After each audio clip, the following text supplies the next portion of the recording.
जय हिंद फ्रेंड्स, आप सभी का स्वागत है आपके अपने YouTube channel excellence by APS पर। मैं एपीएस आपका स्वागत करता हूं। हो चुका आगाज लड़का युग बदलने की तैयारी।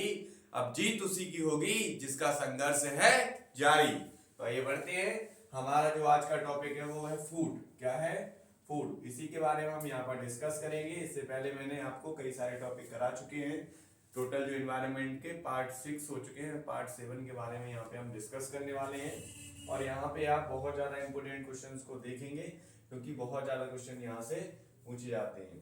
तो ये है आपका टॉपिक फूड, ठीक है। और ये जो पार्ट है वो पार्ट आपका कितना है? 7th पार्ट है, ठीक है।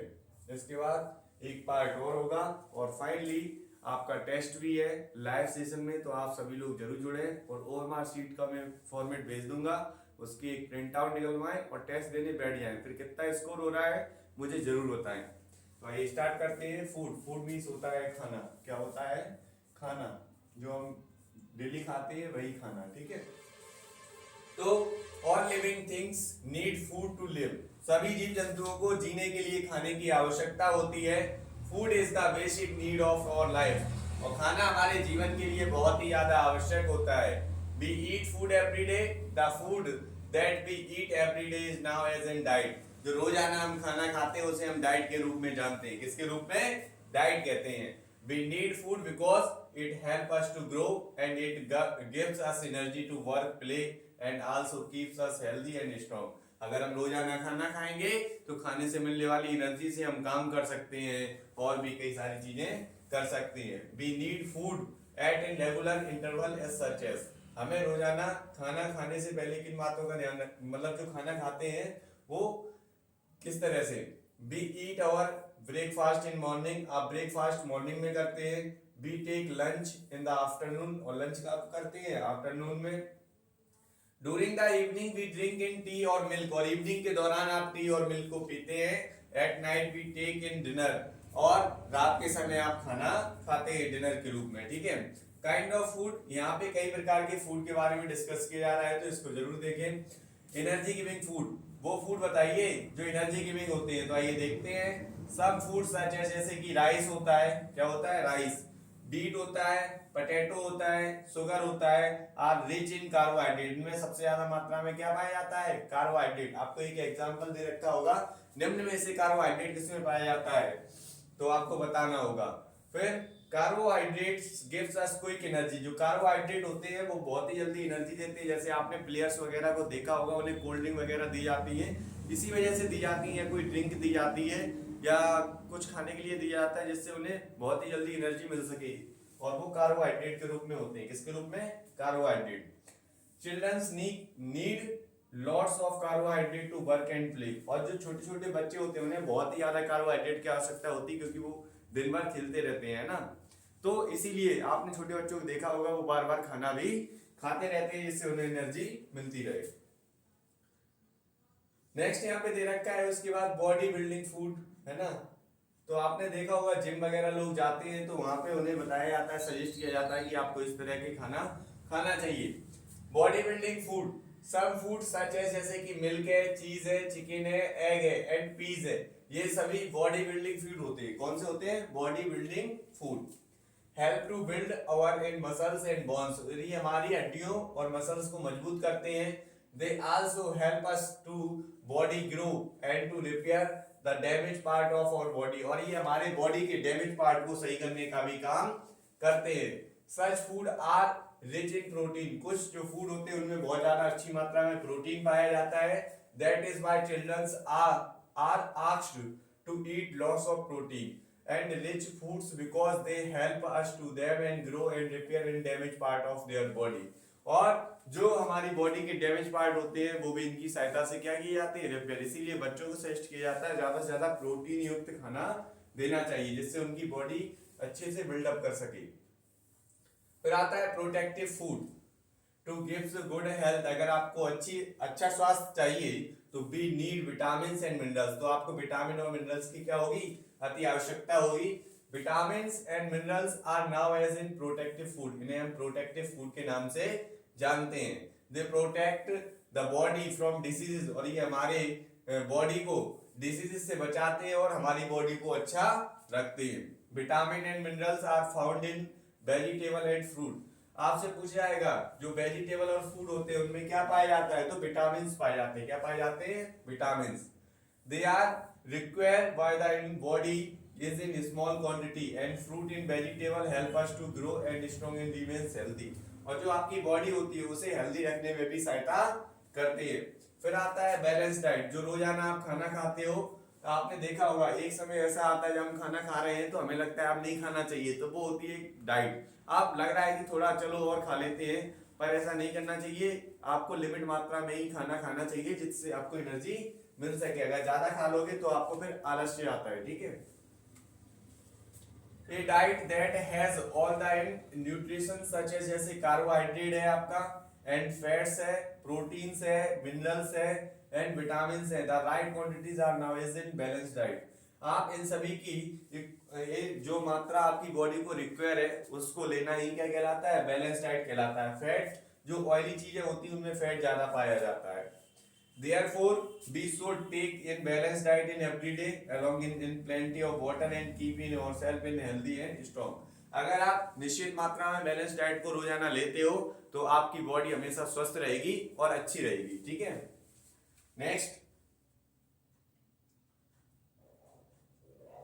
नेक्स्ट यहाँ पे दे रखा है इंपोर्टेंट ऑफ वाटर। तो वाटर हमारे लिए लाइफ के लिए कैसे इंपोर्टेंट है, तो importance of water, water is very essential for our body. हमारी बॉडी के लिए पानी बहुत ही ज्यादा आवश्यक होता है। We can not live without water. हम पानी के बिना नहीं रह सकते, बिकॉज 70% और body weight is in water. हमारी बॉडी में लगभग 70% पानी पाया जाता है। आपसे पूछा जा सकता है कि हमारी बॉडी में कितने परसेंट पानी पाया जाता है।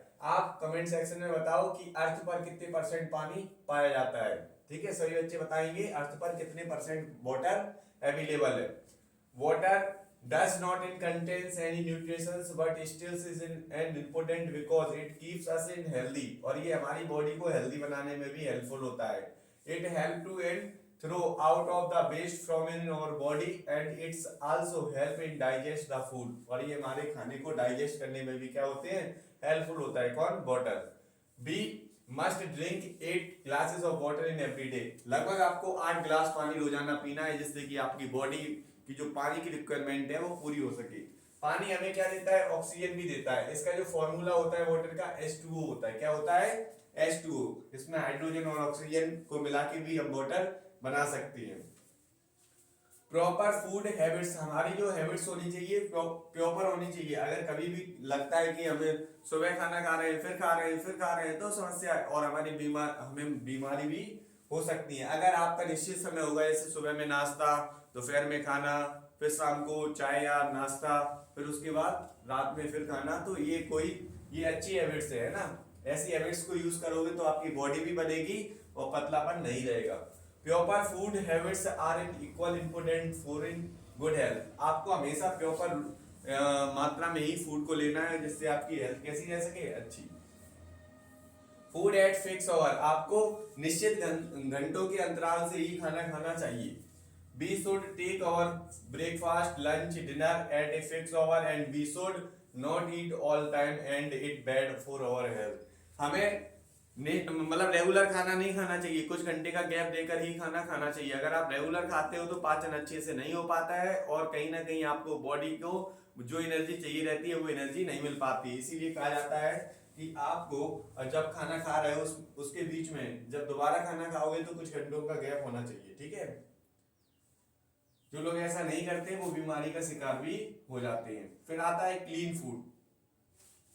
Clean food, we should eat clean and fresh food. हमें हमेशा फ्रेश खाना खाना चाहिए और क्लीन खाना चाहिए, साफ सुथरा। We should not wine food from in the roadside in vendors in the should be not eat in food in which are in uncovered and because they are in exposed and dust in flying. अब यहाँ पे ये कहा जा रहा है कि मतलब क्लीन का मतलब उसमें धोना होना नहीं है खाने को, ठीक है ना। बच्चे क्या करते हैं, धोने लगेंगे, ऐसा नहीं, मैं ऐसा नहीं कहना चाह रहा हूँ। कहने का मतलब ये है कि जब आपको खाना खाना है तो जैसे रोड वगैरह पे देखा होगा खुला हुआ खाना रखा रहता है तो वहां से बहुत सारे लोग खाते हैं, तो वो समस्या के कारण वहां पे मक्खियां बैठती हैं, विभिन्न प्रकार की बीमारियां होती हैं। बहुत सारी गैसेस उड़ रही होती है, तो ऐसे खाने हमें नहीं खाना चाहिए। Flies carry in germ on their hairy legs and which when it sit on the exposed food transport in germs and on it and make us fall sick। अगर हम खुला हुआ खाना खाएंगे और अनक्लीननेस खाना खाएंगे तो हमारे बीमारी कारण भी बहुत सारे बन सकते हैं, इसीलिए आपको इन बातों को ध्यान रखना है। गुड ईटिंग हैबिट आपके लिए, गुड ईटिंग हैबिट आपको जरूर अपनानी चाहिए। कौन कौन सी है? Wash your hand before the after meals, आपको खाना खाने से पहले हमेशा हाथ धोने चाहिए। Eat at clean places and from in clean plates, हमें हमेशा साफ सुथरी प्लेट में खाना खाना चाहिए और साफ सुथरा खाना खाना चाहिए, है ना। We should eat from in owns plate and with your an owns spoon, आपके खुद के बर्तन होने चाहिए और खुद की स्पून होनी चाहिए। ऐसा नहीं है एक में ही चार चार लोग खा रहे हैं, तो उससे क्या होता है, उससे भी बीमारी ट्रांसफर होती है। डू नॉट ओवर ईट, आपको कभी भी ज्यादा लिमिट से ज्यादा खाना नहीं खाना चाहिए, वो भी आपके लिए समस्या का कारण होता है। Chew your food with your in mouth closely, आपको चबा चबा कर ही खाना खाना चाहिए। काफी सारे लोग बच्चे जो होते हैं वो बहुत जल्दी जल्दी खाना खाने की कोशिश करते हैं, उससे उन्हें एनर्जी नहीं मिलती है, इसीलिए आपको चबा चबा के खाना खाना चाहिए। ईट स्लोली एंड चाव इन और इन फूड वेल, अगर आप चबा के खाओगे तो उससे मिलने वाली एनर्जी की मात्रा भी कैसी होगी, ज्यादा। Brush your teeth and after each meals and ड्राइज in your mouth in properly with in water, आपको हमेशा जब भी खाना खाते हो तो उसके बाद अपने मुंह को धोना चाहिए, क्योंकि अगर वो खाना आपके दांतों में फंस जाता है तो कहीं ना कहीं कीड़े लगने की संभावनाएं हो जाती हैं। ड्रिंक प्लेंटी ऑफ वाटर, हमें हमेशा साफ सुथरा पानी पीना चाहिए, है ना। नेक्स्ट, हमें कुछ पॉइंट टू रिमेम्बर है, इनको ध्यान में रखना चाहिए। तो सबसे पहला पॉइंट है the food that we eat in everyday is now as diet, जो रोजाना हम खाना खाते हैं उसे हम डाइट कहते हैं। क्या कहते हैं? डाइट। फूड लाइक जैसे कि मिल्क है, चीज है, फिश एग है, पल्सेस है, चिकन है, ये सभी help our body to grow such as food rich in protein, इनमें सबसे ज्यादा मात्रा में क्या पाई जाती है? प्रोटीन, तो हमें इन्हें डेली लाइफ में यूज करना चाहिए, खाना चाहिए। Protein help to repair damage part of our body, जो प्रोटीन होती है वो हमारी बॉडी में, जैसे अभी आपने कभी देखा होगा आपको चोट लग जाए, चोट लगने के बाद वो घाव भर जाता है, तो वो प्रोटीन का ही कमाल होता है। किसका कमाल होता है? प्रोटीन का। आपकी बॉडी में जितनी अच्छी मात्रा में प्रोटीन आएगी आपके घाव उतनी ही जल्दी भर जाएगी। Protein are now as body building food, protein को ही हम बॉडी बिल्डिंग फूड भी कहते हैं, इंपॉर्टेंट है आपके लिए। Vitamin and minerals are now as in protective food, vitamin और जो मिनरल्स होते हैं वो प्रोटेक्टिव फूड होते हैं। आपको सभी विटामिन के नाम ध्यान कर लेने हैं ना, यहीं से मैं एक शॉर्ट वीडियो बनाऊंगा जिसमें आपको सभी विटामिन के नाम को लर्न कराने की एक शॉर्ट ट्रिक लेके आऊंगा, ठीक है। Vitamin and minerals protective the body from in disease, vitamin और मिनरल्स हमारी बॉडी को प्रोटेक्ट करते हैं डिसीज होने से, है ना। They are in found in fruit in vegetable, और इन्हें हम फ्रूट और वेजिटेबल में फाउंड कर सकते हैं। A diet that has all the nutrition in right quantities is now as in balance diet, जब हम किसी भी खाने को राइट क्वांटिटी में लेते हैं तो उसे हम बैलेंस डाइट कहते हैं। क्या कहते हैं? Balance diet. Water help to digest food to get rid of the waste from in the body, it also uses of nutrition in properly, हमें हमेशा वाटर को यूज करना चाहिए। जैसे कभी कभी क्या कहते हैं, काफी सारे लोगों को सुना होगा कि खाना खाने के बाद पानी नहीं पीना चाहिए, इसीलिए नहीं पीना चाहिए, पीना चाहिए थोड़ी कम मात्रा में। अगर आप फुल पेट पानी पी लेते हो जितनी रिक्वायर है तो वो आपको खाना बहुत जल्दी डाइजेस्ट हो जाएगा और उससे कुछ भी एनर्जी आपको गेट नहीं होगी। इसीलिए कहा जाता है पानी खाने से पहले पी लो या फिर कुछ खाना खाने के बाद कुछ समय बाद पियो, तो आपको हेल्पफुल होगा। We should have in good eating habit, हमें हमेशा अच्छी आदतों को अपनाना है। And food is in source of energy in living organism, जो लिविंग ऑर्गेनिज्म के लिए जो फूड है वो एनर्जी का सोर्स होता है। The organism which make their own food from in simple substance from present in environment are called in autotroph, जो सिंपल सब्सटेंस से अपना खाना स्वयं बनाते हैं उन्हें हम ऑटोट्रॉफ्स कहते हैं। मोस्ट इंपोर्टेंट है, काफी बार पूछा जाएगा ऑटोट्रॉफ्स किसे कहते हैं, ठीक है। नेक्स्ट,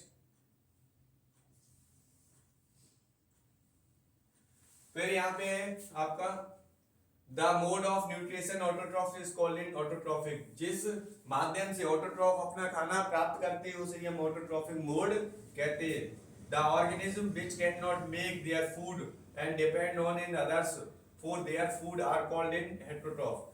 जो अपना खाना स्वयं नहीं बनाते हो, खाने के लिए दूसरे पर डिपेंडेंट रहते हैं, उसे हम हेटेरोट्रॉफ्स कहते हैं। ये भी क्वेश्चन पूछे जाता है। The mode of nutrition heterotroph are called in heterotrophic. और जो हेटेरोट्रॉफिक्स न्यूट्रिशन का जो मोड होता है उसे हम हेटेरोट्रॉफिक्स कहते हैं। नेक्स्ट,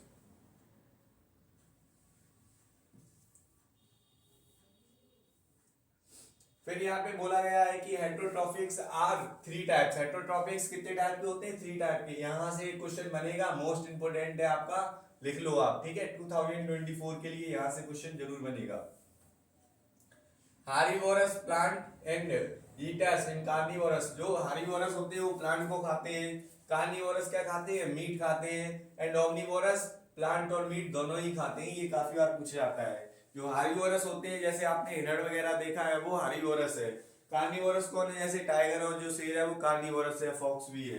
ओमनिवोरस में ह्यूमंस आ जाते हैं, डॉग आ जाता है, ये सभी जो मतलब प्लांट भी खाते हैं और क्या खाते हैं? मीट भी। The process by which is green plant make in their food from in carbon dioxide। Carbon dioxide का फॉर्मूला क्या होता है? CO2। एंड वाटर का फॉर्मूला क्या होता है? H2O। And presence of in chlorophyll, chlorophyll की उपस्थिति में जब पेड़ पौधे कार्बन डाइऑक्साइड और जो आपका वाटर की सहायता से खाना बनाते हैं, उस प्रोसेस को हम फोटोसिंथेसिस कहते हैं। ये भी इंपॉर्टेंट क्वेश्चन है, मोस्ट इंपॉर्टेंट, ठीक है। Plant take up carbon dioxide from in atmosphere. जो प्लांट होते हैं हमारे एटमॉस्फेयर से ही कार्बन डाइऑक्साइड गैस को लेते हैं। इसकी जो मात्रा एनवायरनमेंट में 0.03% पाई जाती है। And through the in stomata present on their under surface of their in leaves.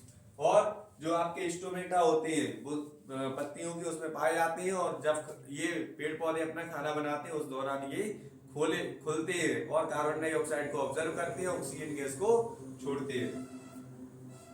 Plant take up water from in the soil and through their in root system. जो पेड़ पौधे होते हैं वो जाइलम के थ्रू क्या करते हैं? जड़ों के माध्यम से पानी को पेड़ पौधों की विभिन्न शाखाओं तक पहुंचाते हैं, और जब खाना बन जाता है तो फ्लोएम के माध्यम से खाना विभिन्न स्थानों तक डिस्ट्रीब्यूट किया जाता है, पेड़ के विभिन्न भागों तक। During photosynthesis the stomata remains open। Photosynthesis के दौरान ही स्टोमेटा क्या होते हैं? Open. Plant get in nitrogen from in the in soil provide in fertilizers in manures and from the in cell prepared by symbiotic bacteria and नेक्टोबैक्टर fixing of the atmosphere of nitrogen. आपसे पूछे है nitrogen fixation का काम कौन करता है? नेक्टोबैक्टीरिया और सिम्बायोटिक बैक्टीरिया। एक होता है राइबोसोम जो नाइट्रोजन फिक्सेशन का एनवायरनमेंट में काम करता है। फिर आता है non green plant is heterotrophic. जो ग्रीन प्लांट नहीं होते हैं उन्हें हम हेटेरोट्रॉफिक बेसिकली कहते हैं। आपकी मिट्टी में उत्पादकता को बढ़ाने के लिए एनपीके तत्व की आवश्यकता पड़ती है, जिसे हम नाइट्रोजन, फास्फोरस और पोटेशियम कहते हैं। क्या कहते हैं? Nitrogen, phosphorus, potassium. अगर ये तत्व आपके मतलब मिट्टी में उपलब्ध नहीं है, आपके खेतों की मिट्टी में उपलब्ध नहीं है, तो क्या होगा? वहां पर उत्पादकता अच्छी मात्रा में नहीं हो सकती। और जो आप खाद यूज करते हैं यूरिया वगैरह, उसमें ये तत्व अच्छी मात्रा में पाए जाते हैं, इसीलिए हम उसको यूज करते हैं। Plant which in derive in their food from in the in dead and decaying organic matter are called in saprotrophs। जो मरे हुए जीव जंतुओं से खाना प्राप्त करते हैं उन्हें हम सेप्रोट्रॉफ्स कहते हैं। क्या कहते हैं? सेप्रोट्रॉफ। और इस मोड ऑफ न्यूट्रिशन को हम सेप्रोट्रॉफिक कहते हैं। क्या कहते हैं? सेप्रोट्रॉफिक। काफी बार पूछा जाएगा, ठीक है। जो फंगी होते हैं वो इसी मोड से है ना करते हैं, सेप्रोट्रॉफिक मोड होता है उनका। Plant which is derive their food from in the bodies of the host in plant and animals are called in parasite।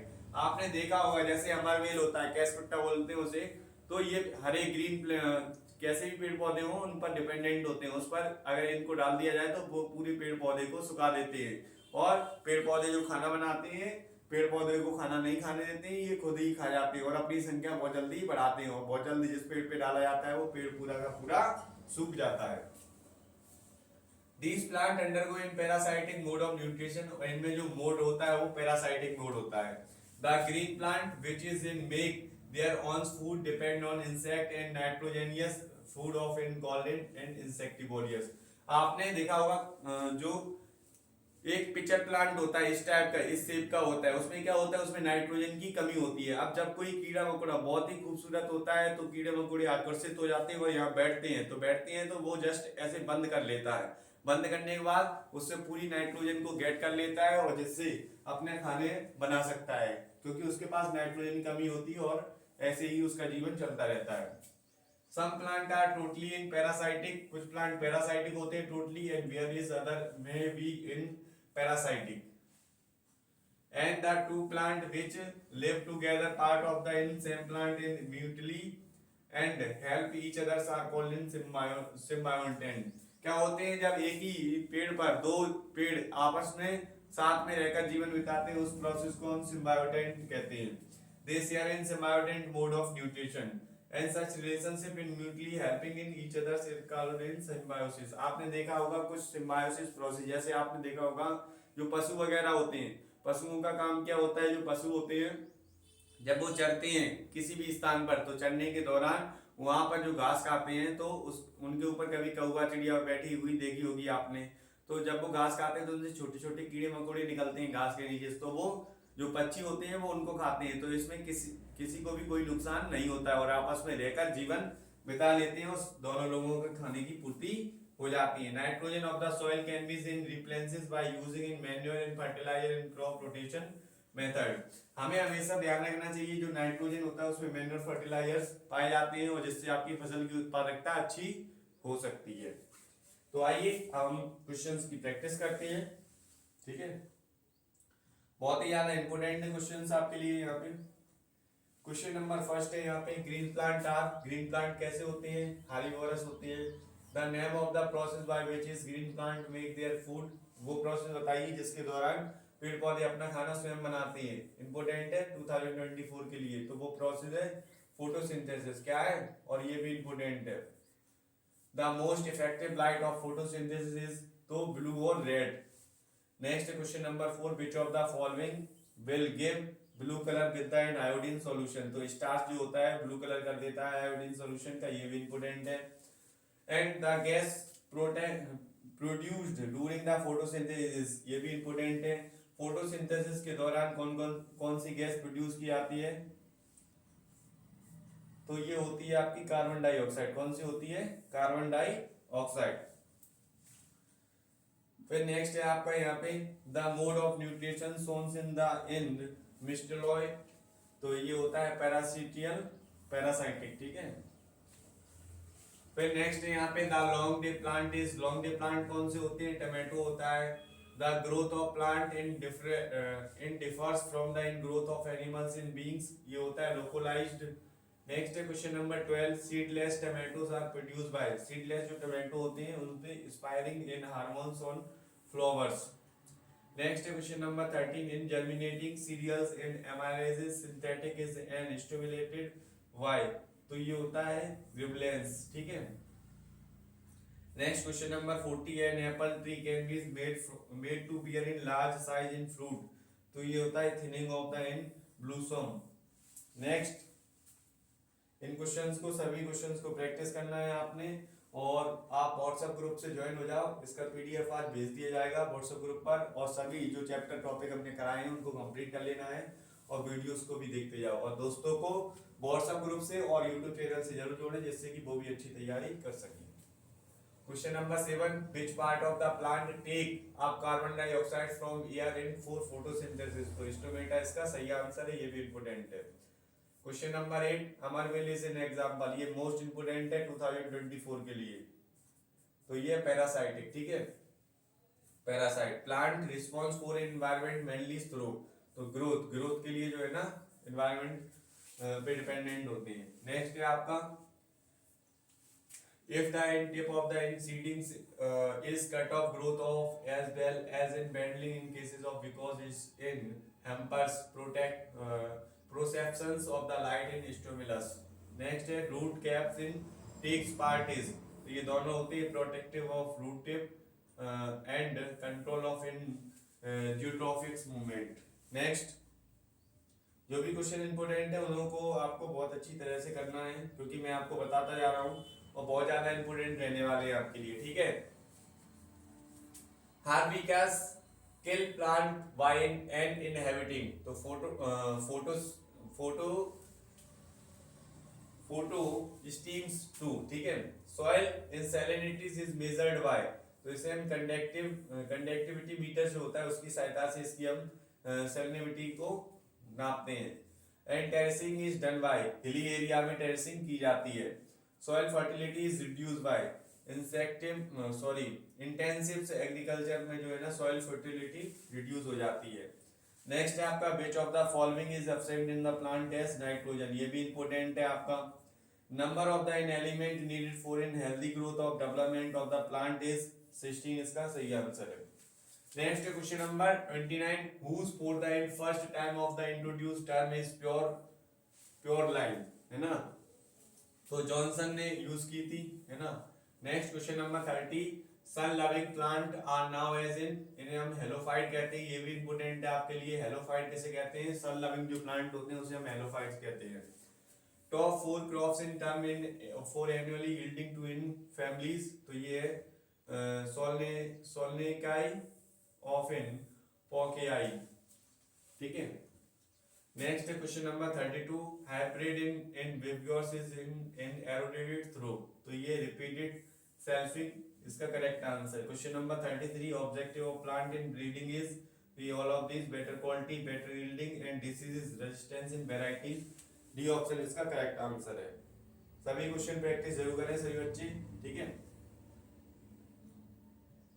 Next question number 23, the practice of rising in the plant of animals, तो agriculture इसका सही answer है option B. Man in achievement which is in led to green revolutions was introduce of in semi draft in varieties of beat in right, ये भी important है आपके लिए। आपसे ये भी पूछा जाता है ब्लू रिवॉल्यूशन किससे रिलेटेड है, ब्लू रिवॉल्यूशन किससे रिलेटेड है, तो आपको कमेंट सेक्शन में बताना है ब्लू रिवॉल्यूशन, ग्रीन रिवॉल्यूशन और व्हाइट रिवॉल्यूशन किससे रिलेटेड है, कमेंट सेक्शन में जरूर बताइए, ठीक है। Question number 25, mule is produce by, तो इंसेक्टी इंटरसेप्टिक इन हाइब्रिडाइजेशन, है ना। Question number 26, selections of the in methods of plant breeding is correct answer option C. Question number 27, the best methods of yield crop in yield wheat is sowing seeds of in improving varieties, option A इसका सही answer है। Question number 34, the wild varieties of plant in must be in conserve to in complete in useful in traits and future in varieties crops, option A जो है इसका correct answer है।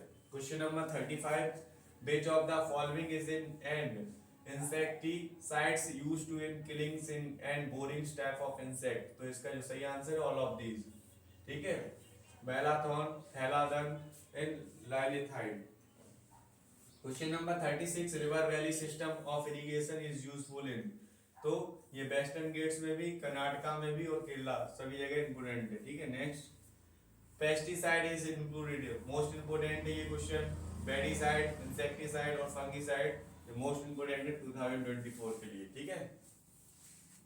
Next question number 38, which of the following is in R and the in representatives measures of pests, all of these इसका सही answer है summer ploughing, use of in resistance varieties and clean cultivations. तो यहाँ पे हमारा जो top part 7 था वो कंप्लीट हो गया एनवायरनमेंट का। कैसा लगा वीडियो कमेंट सेक्शन में जरूर बताएं। अगर आपको वीडियो अच्छा लगा हो तो वीडियो को लाइक करें, दोस्तों के साथ ज्यादा से ज्यादा शेयर करें जिससे कि दोस्त भी कनेक्ट हो सके और अच्छी स्टडी कर सकें। हमारा संकल्प है excellence model school entrance exam में आपको पूरा का पूरा सिलेबस फ्री ऑफ कॉस्ट में प्रोवाइड कराया जाएगा। आप बस हमारे चैनल के साथ जुड़े रहें और व्हाट्सएप ग्रुप को भी ज्वाइन जरूर करें। अगर आपको कोई भी समस्या आती है excellence model school entrance exam से रिलेटेड तो आप इस नंबर पे मुझे मैसेज कर सकते हैं, आपकी प्रॉब्लम को सॉल्व किया जाएगा, ठीक है। आपको व्हाट्सएप ग्रुप पे भी ज्वाइन होना है। अगर आप व्हाट्सएप ग्रुप पे ज्वाइन होंगे तो इनकी जो पीडीएफ है वो वहां प्रोवाइड करा दी जाती है और टेलीग्राम पे भी प्रोवाइड कराई जाती है, जिससे कोई भी समस्या आपके एक्सीलेंस मॉडल स्कूल जो तैयारी है उसके दौरान ना आए। और इसका जो टेस्ट है वो कल होने वाला है, तो कल सभी बच्चे लाइव जरूर आएंगे जितने भी बच्चे वीडियो देख रहे हैं। और आपको मैं एक फॉर्मेट भेज दूंगा व्हाट्सएप ग्रुप पे जिससे OMR शीट आप निकलवा लेना और उसी से OMR शीट पे मैं आपको क्वेश्चन यहाँ पे लिखवाऊंगा और आपको उनके आंसर देने होंगे। लास्ट में आपको बताना है कि आपका स्कोर कितना हुआ। तो अभी के लिए बस इतना ही, नेक्स्ट पार्ट में और मिलते हैं। इसके बाद एक पार्ट और बचा है, थोड़ा बड़ा है और काफी ज्यादा इंपॉर्टेंट है आपके एक्सीलेंस या मॉडल स्कूल एंट्रेंस एग्जाम के दृष्टिकोण से। तो हो चुका आगाज लड़का, युग बदलने की तैयारी, अब जीत उसी की होगी जिसका संघर्ष है जारी। अगर आपका संघर्ष जारी है तो जीत आपकी निश्चित होगी। आप बस लगे रहिए, गर्दन नीचे और मेहनत स्टार्ट, यानी कि आपको पढ़ना शुरू कर देना है। अभी के लिए बस इतना ही। जय हिंद फ्रेंड्स, जय Hind students, thank you for watching.